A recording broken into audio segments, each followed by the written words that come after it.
Сайн байцгаана уу эрхэм үзэгчдээ. Хэрв энэ бичлэг 2000 лайк цуглуулбал бид дараагийн ангийг нэн даруй гаргана. Мөн биднийг дэмжихийг хүсвэл доорх данс руу хандив хийж биднийг дэмжээрэй. Тэгвэл өнөөдрийн ангиа эхэлцгээе.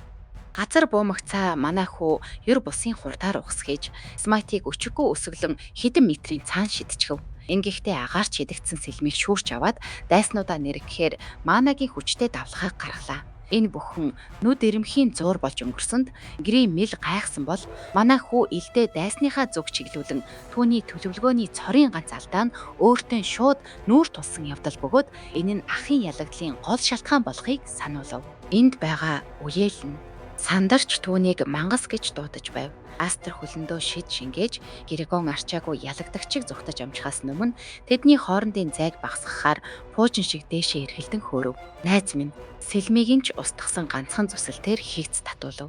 Энэ нь Астерт анх удаа тэнгэрт ниссэн үеийг нь санагдууллаа. Гэвч яг одоо үхлээ ирэн гуйж буй үеэлүүдийнх нь айсан төрх үнэхээр үзүүштэй харагдах бөгөөд Астер бүх ханыг нурааж сэтгэл хангалуун сэлмээ болгохоор зэхэж байна. Тэд харж зогссон Смайт болон бусад хүмүүс энэ нь яг ямар төрлийн тулааны хэм маяг болохыг гайхацгаана.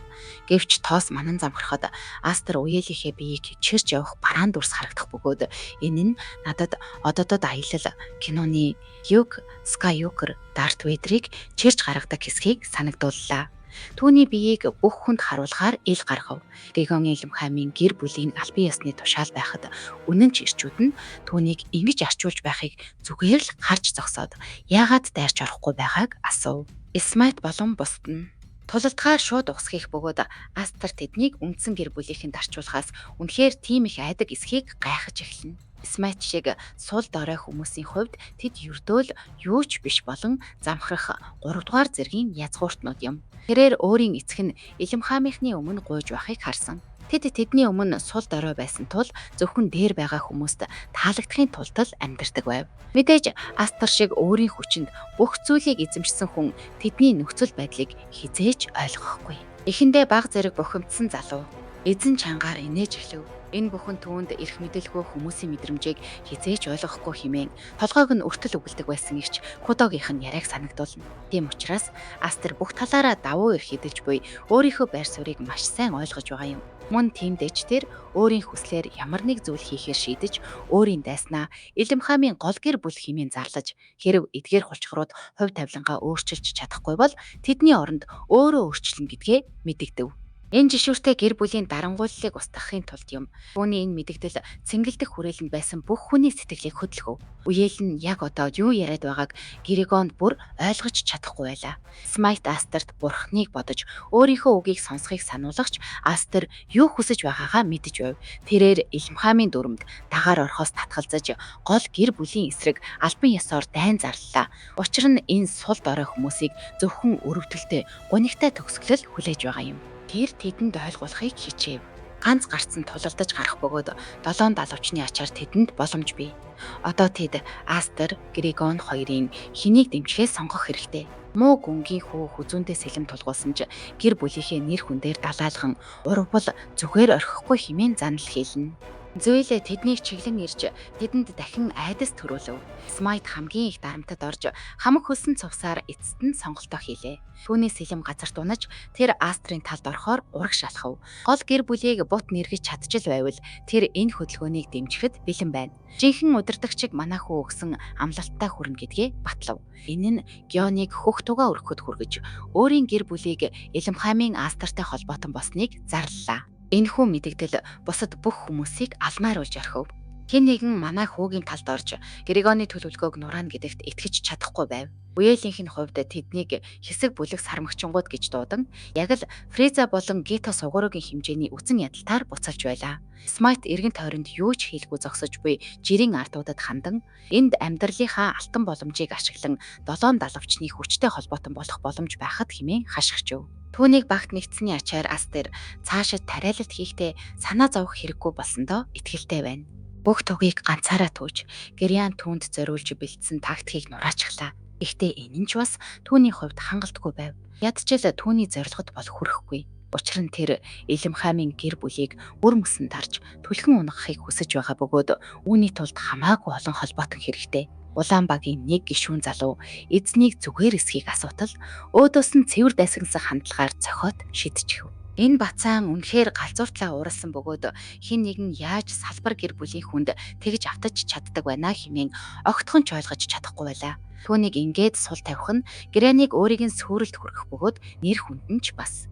Тэр өөдгөө ахшгээ ингээд унахыг хүсээгүй тул Григон эцсийн хүчээ шавхан хөзрөө дэлгэлээ. Харамсалтай нь эцсийн хэсэг аль хэдийн энд ирчихсэн байв.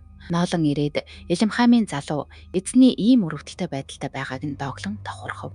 Түүнийг дэрэгдээ ирсэнд Григон Бондод Астрыг хурдан зайлуулахыг тушаалаа. Энэ залууг ирснээр түүний найдвар эргэн сэргэв. Тэр Астр шиг бүтэн 7 далавчгүйч гэлээ. Сэлэмний ур чадвар нь хинтээч зүйрлэшгүй бөгөөд ур чадвараар Астероос илүү ноолон улаан тугийг Григоны нүүр рүү шидэн тугаа буцааж өгөхөөр ирснээ хэлв. Тэр Илэмхаймтай нэгдэхийг хүссэн ч Астерийн үеэл бохир арга хэрэгэлсэн нь түүний баатарлаг тангарагт харшилсан тул холбоогоо таслав. Тэнд байгсад бүгд цочирдов.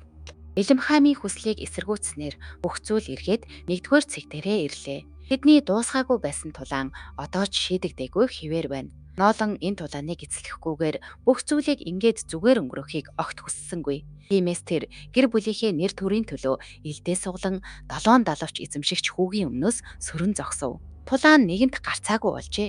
Ноолон хэн нь илүү гэдгээ үзэхийн тулд сэлмээ жад мэд ашиглан маш өндөр хурдтайгаар урагш дайрлаа. Харин Астер яг одоо ямар нэгэн саад дотгор гаргуулахыг хүсээгүй тул өөрийн хүч чадлаар хариу барьж ноолны элдийг ямар ч аюул занал хийлэл биш мэд газар руу зоон тогтов. Шаргал үст хүү цочирдож шалгалтад зөвхөн ганцхан богино тэнцэх ёстой байтал юу хэлэх гээд байгааг нь асуулаа. Тиймээс тэдний хэн нэгэн л хааны баатар болох замаа үргэлжлүүлнэ. Зайгаа авсныхаа дараа ноол нь тэдний хоорондын асуудлыг шийдэх цорын ганц арга бол энэ гэж итгэж байв. Гэвч залуу эзэнтэн арай өөр бодолтой байсан бөгөөд ноолн шиг авьяаслаг нэгнийг бас л хааны баатар болоосоо гэж хүсэж байгаагаа онцоллоо. Хэдийгээр энэ санаа сэтгэл татам сонсогдож байвч одоогийн нөхцөлд бүртгэшгүй зүйл байлаа. Харин Астер өөр баг болсноос болоод тэднийг зүгээр л орхих гэж энд байгаа бүх хүмүүсийн хүсэл зоригийг бадраагаагүй гэдгээ ойлгож байв. Үнэн дээр манай хүүд тэднийг бүгдийг нь тэнцвүүлэх нэгэн стратеги байгаа бололтой. Энэ нь Гион болон Ноолоныг гайхшруулв. Смайт хүртэл манай хүү бүх зүйлийг оронгоор нь эргүүлэхийн тулд ямар тактик бодож олж байгааг тааварлаж чадсангүй. Залуу эзэнтэй. Энэ үр дүнд хүрэхийн тулд лагер бүрийн бүрэн хамтын ажиллагаа хэрэгтэй гэдгийг тайлбарласан бөгөөд энэ нь түүний эхний саад болох одоо яг л залбин нохоо шиг харагдаж байгаа тэр новшиш үеэл рүүгээ очиж дээрээс нь харсан шинжтэй гар сунгах явдал байв. Төд удалгүй нэгэн сонирхолтой өөрчлөлт гарлаа. Лагер бүр нэгдэж 3 тугийг хамтд нь уйсан нь дүрмийг өөрсдийн дураар өөрчилсөн хэмээн шалгагчийн дургуутслыг төрүүлв. Астер анханасаа зорилго нь 2 ба түүнээс дээш лагерыг эзлэх байсан гэж сөрөг аргумент дэвшүүлв. Хэдэн дэнхийг хизээч хориглоогүй учраас дүрмийн цоорхоо байсаар байсан юм.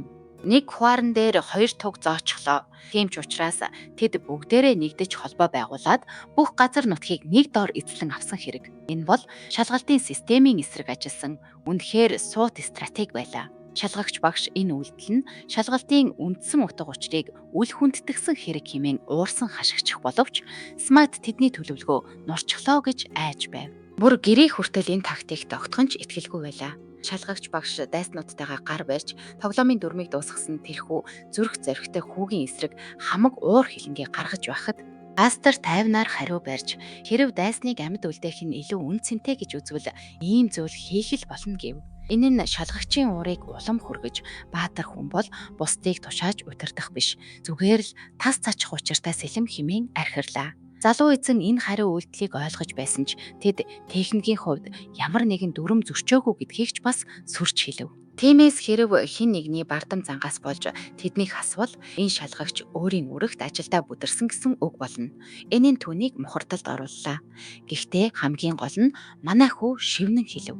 Энд байгаа бүх хүнийг унгах юм бол иймэрхүү увайгүй явдлыг зүгээр хараад суухгүй Илэмхайм гэр бүлийн уур хилэнг бадраана гэсэн үг гэлээ. Энэ бол яг л мад тавьсантай адил үйл явдлыг бүр мөсөн шийдчихв. Үүний дараа шалгагч багш дээд тушаалын хүмүүстэй нөхцөл байдлыг баттгаж тэднийг нэг цаг гаруй хүлээлгэв. Тэдний зарим нь үр дүнд нь санаа зовж үнэхээр хамтдаа хасагдах гэж байгаа эсэгтээ эргэлзэж байлаа. Астер ч одоо сайн мэдэхгүй байв. Залуу эзэнтэн ердөө л логиктой санал дэвшүүлсэн боловч түүнээс холгүй суух.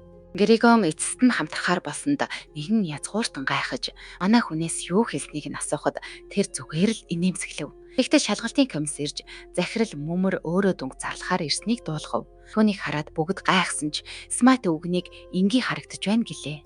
Нөгөө хэд нь харин Астер түүнийг ядаж хүндэтгэл үзүүлэхийг шаардна. 7 далавчид хөрөө эргэж харангаа Симурт тэднийг ийм хэцүү шийдвэр гаргахад хүргэлээ хэмээн хүүг тахуурхна.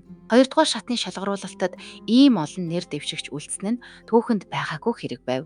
Бусад захирлуудын зүгээс дахин шалгалт авах хэд хэдэн санал гарсан ч тэрээр эцэст нь Астрийн тавьсан нөхцөлийг хүлээн зөвшөөрөхөөр шийджээ. Өнөөхөр нүүрэндээ инээмсэглэл тодруулан тэднийг амжилттай тэнцсэнд баяр хүргэж цаашидч хичээнгүйлэн зүтгэж элсэн орсон нь зөв сонголт байсныг баталж харуулахыг хүсэх хүртэл манай хүү ихэндээ гайхаж хоцорно. Үүний ачаар элсэгчид бүгдээрээ Дор Сэлийн хааны баатруудын актемд тавтай морлон орж Смайтэд маш их таалагдж буй тэрхүү чамин тансаг дотуур байрны өрөөнөд рүүгээ чиглэнэ. Энэ бол түүний үргэлж мөрөөдөж байсан амьдрал байлаа. Энэ бүхэн тэдний эзэн бөгөөд аврагч Астерийн ач гавьяа юм. Бусд нь бүгдээрээ орж чадсандаа алмаарч байхад манай хүү зүгээр л тайван амарч хэвтэнэ. Энэ нь эгэл ардуудын дунд түүний нөлөө болон үнэнч байдлыг улам нэмэгдүүлв. Түүнчлэн Ноолны биехаа үнэхээр янзтай харагдаж байгааг хэлэхүү. Астрийн талд тэр дорой гүгээд оччихсан эдгээр тэнэггүүдийг баахан дооглон суугаа. Грек бурхан шиг л харагдаж байна. Манай хүү Смайт түүнд Астерт ялагдсныг нь сануулж хамрыг нь тас цогсон ч манай хүү Астерт талархах бодол огт алга. Манай хүүгийн хувьд үүнд нэг их ач холбогдол өгөхгүй байгаа бололтой тэрээр Илэмхайм гэр бүлийнхэнтэй хийх тэмцэлд мөн бусад нэр дэвшигчидтэй хамт төв тавцанд гарахад л санаа зовж байна. Энэ мэт ялалтууд нь цаг нь болохоор гол цусан удмын гэр бүлийн эсрэг босох хөдөлгөөн өрнөж байгааг түүнд сануулдаг юм. Тэрхүү бослого энэ ханны цаанаас л эхэлнэ. За, манай хүүгийн эгч нарын хувьд тэд хэдийнэ төгсчихсөн. Альвин ердөө ганцхан жилийн өмнө илсэн учраас одоо хүртэл энд байгаа бөгөөд түүний хувьд хамгийн найдвартай холбоот нь байх болно. Бэлтгэлийн хичээлүүд маргаашнаас албан ёсоор эхэлнэ. Астер бүх зүйлийг эхлүүлэхийн өмнө академийн орчинд дасах гээд усан сангаас гарч ирнэ. Гэхдээ сонирхолтой нь хөдлөх бүрийг нь алдалгүй дагаж явах үнэнч тусалгуудаа харахаар эргэж харав. Манай хүүг ингэж гитэж байгааг нь анзаараад үнэхээр нуруугаар нь хөт орж жихөөдсөн төрнө. Эдгээр тэнэггүүд одоо түүнийг ямар нэгэн зүүн бэлэгтэн шиг дахиж шүтгэхийг хүссэн. Манай хүн бол аз хэмрийн бэлэл гэж боддог хэсэг бүлэг нохчгөл болжээ. Смайт болон бусд нь бүр түүний өмнө залбирч эхэлнэ. Харин Ноолон энэ жил ямар ядаргаатай урт үргэлжлэх вэ гэдгийг ухаарч суув. Дүр зураг Гёны ээжтэйгээ уулзаж байгаа хэсэг рүү шилжинэ. Тэр эмэгтэй хүүдээ Астерийг бут нэргэх даалгавар өгсөн бөгөөд өр дүнд үнэхээр сэтгэл дундуур үлдсэн бөгөөд харин ч эсэргээрээ Илэмхаймынхан одоо хүнд байдалд орчиход байна. Хелен Илэмхайм бол өшөө авалтаар цангасан аимшигтай эмэгтэй. Энэ зулбсаг Виконтын хүүгээр өөдөөс нь бослох хөдөлгөөнд дэгдэхийг зүгээр хараад суусантай огтхон ч эвлэрч чадахгүй байлаа. Грионы арчаагүй төрхийг харж юу ч хэлгүй зүгээр сууж байх хооронд бүхэл бүтэн гэр бүл нь доромжлогдсон хэрэг. Сэтгцийн өвчтөе ээжигээ тайвшруулахыг хичээсэн гэрийн дараагийн удаа түүний хүлээлтийг заавал биелүүлнэ гэж хэлсэн ч хоолой руугаа цохиулаад авав. Түүний эгч нарын нэг нь түүний хоолой руу цохиж түүн шиг хог шаард дараагийн удаа гэж байхгүй хэмээн хашгирна. Гэрийн шиг новшнууд Илэмхаймынхны дунд байх эрхгүй бөгөөд энэ бол тэднийг ингэж шившиг болгосонд нь ахынхаа махыг мангасуудад өгч тэжээхийг хүсдэг өөр нэг сэтгцийн гажигтай охин Лилианы бодол юм. Тэд түүнийг далалсаас дутахгүй хог гэж үзнэ. Тэгээд энэ залуу төрсөн ихчээсээ өршөөл эрен гуйсан ч манай хүн гидс рүүгээ дахин нэг тарчилж зовмоор хүчтэй өшөглөлт авна. Энэхүү зодуур эцэстээ бүх зүйл Астерийн буруу гэдгийг Гёны толгойд судлан зогсолтгүй үргэлжлэнэ. Бүх зүйлийг баллаж орхисон хүн бол тэр. Тэр үед манай хүү тэдэнд тодорхой бөгөөд шудраг санал тавьж тэрв тэдний гэр бүлийн агуу ахлагч Грионыг ухаан алдаж доромжлогдсныг мэдвэл түүнийг маш их нядлах болно гэдгийг хэлсэн юм. Тийм учраас ах шигэ нохойн үглээр үхээс зугтахын тулд Грион түүний үгийг дагахаар шийджээ. Астери далалсын цогцос хэрхэн тасжуусныг аль хэдийн харчихсан байсан тул түүнд үхлийн айцыг суулгасан байжээ. Тэр хүний сүнсэнд нь тул тал хэлв. Лилианд нүдүүлж байсан явдал ах нарын нэг гинэт гарч ирснээр зогслоо. Юлиус одоо бяцхан дүүн нохоо шиг хуцаж гоншигнож байгааг аль хэдийн хангалттай том замбраагүй явдал гэж бодно. Мөн энд нэг хамгийн заваан хэсэг байна. Юлиус Альфеныг өвөр дээрээ гэрийн тижээвэр амтэн шиг суулгаж яг л тоглоом шиг доош нь даран харьцаж байв. Тэдний ээжийн нүдэнд нэг зүйл маш тодорхой харагдаж байлаа. Илэмхаймын гэр бүлийн нэр хүнд дүр төрх. Долоон далавчны оршин тогтнолоос болж цуурч ганхаж эхэлж байна. Тийм ч учраас тэдний дараагийн тушаал бол тэдний нэр хүнд зүгээр нэг үзүүлэн биш гэдгийг хүн бүрт сануулгах явдал байв. Ах дүүс тэр үгийг сонсоод туйлын их баяртай байсан бөгөөд гэр бүлийнх нь амлаж буй тэрхүү хэрцгийллийг харуулхад бэлэн байлаа. Мөн тэдний хэмжээний хамгийн шилдэг тулаанчид энэ бүлэгт багтдаг. Элит баатруудын игнэнд хүрэхийг эрмэлздэг ямар ч хүн. Бас л онцгой байх хэрэгтэй. Смайт бэлтгэл хийж байгаа ч элдэн бэлтгэлийн банзыг ч олигтой зүсэж чадахгүй байна. Дашрамт хэлэхэд элсэгчдийг 6 өөр зэрэглэлд хуваадаг бөгөөд сурагч бүрд авьяас чадвартан тохирсон хөтөлбөр заадаг. Товчхондоо илүү ур чадвартай байх тусам дээд түвшний техник сурах боломж нээгдэнэ гэсэн үг. Зүгээр л элд савхаас цаашгүй хүмүүсийг 3 дугаар зэрэглэх гэж үздэг. Гээ хүртэл энд амьд үлдэхийн тулд тархиа гартал зүтгэж байна. 2 дугаар зэрэглэлийн дайчид гэдэг нь шид залах чадварыг маш өндөр түвшинд эзэмсэн хүмүүс юм. Ноолон одоогоор бэлтгэлтэй үнэхээр итгэлтэй байна. Эцэст нь элд болон шидийг хоёулангийн төгс эзэмшихийг эрмэлздэг хүмүүсийг 1-р зэрэглэлд ангилдаг. Шалгагч 3-р зэрэглэлээс доош түвшний дайчидтай цаг гарцдахаас татгалзаж байгаач. Дээд түвшний техникийг сурахын тулд өөрийн үнцэн хүч чадлаа байнга батлах ёстой. Дашрамт хэлэхэд энэ ахыг энд ийм юм яриад зогсож байх хооронд манай хүн цаан чинь ганцхан маана элдний ирээр орон зайг зүсэж байна. Бусд нь бүгд алмайрч орхив. Астер юу ч болоогүй юм шиг шалгалтын банзыг тас зүсээд хөдөлгөөнөө дуусглаа.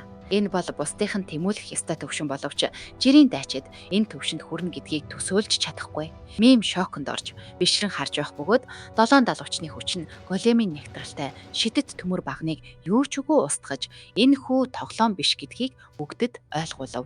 Түүний дотор нуугдаж буй далд чадвар үнэхээр солиотой төвшөнд байгаа бөгөөд хэрв Астер ур чадвараа улам бүр уртслахгүй бол энэ академийн луунуудад жишээлбэл Юлиус Илэмхайм шиг хүмүүст залгиулах болно. Шалгалтын шалгуурын хувьд тэнцсний дараа дахиад шалгаж байгаад Смайт бухимдаж байгаа нь энэ академийн чадварыг хэр зэрэг шүтдгийг баталж байна. Ноолон болон манай хүү хоёр л хамгийн доотлын 6 дугаар зэрэглэлийн оронд 4 дугаар зэрэглэлийн хөтөлбөрт багтсан бол Смайт тэднээс тэнгэр газар шиг хол хоцорчээ. Хамгийн гол нь Астер зөвхөн 2 дугаар. Зэргийн хааны дайчид эсвэл түүнээс дээш хүмүүс л жинхэнэ хааны баатар болдог гэдгийг хуваалцаж найзуудтай хурдан гүйцэж ирэхийг уриалав. Смайт дарга хатуу шаардлагатай удирдагч гэж нэрлсэн нь манай хүүгийн тургууг баг зэрэг хүргэв. Жирийн иргэн болох тэрээр залуу эзнийг Илэмхайм гэр бүлийг бут нэргэн гэсэн амлалтаа мартсан эсхийг асуулаа.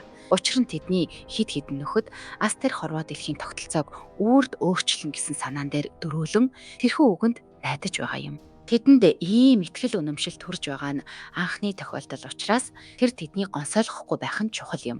Смайт хэдийнэ Илэмхаймынхны мөхлийг урайлан дуудаж байгаач Астер үүний тулд улам хүчрхэгчхийг хичээх хэмээн түүнийг дахин нэг удаа явуулав. Гэвч тэрээр дотроо өөрөө гайхмаар хүчрхэг болсныхоо дараа үндсэн гэр бүлийг устгах агуу зорилгодоо хөтлөгдөж байлаа. Гэхдээ дэлхийг байлдан дагуулах тэр бүх ярианаас өмнө хүнд бэлтгэл хийсэн тул одоо хөнгөн 100 шитэх цаг болжээ. Сонирхолтой нь хоолны газарт нилээд шуугаан дэгдэж байна. Энд ямар нэгэн асуудал үүссэн бололтой хоолоо амтархан идэнгээ.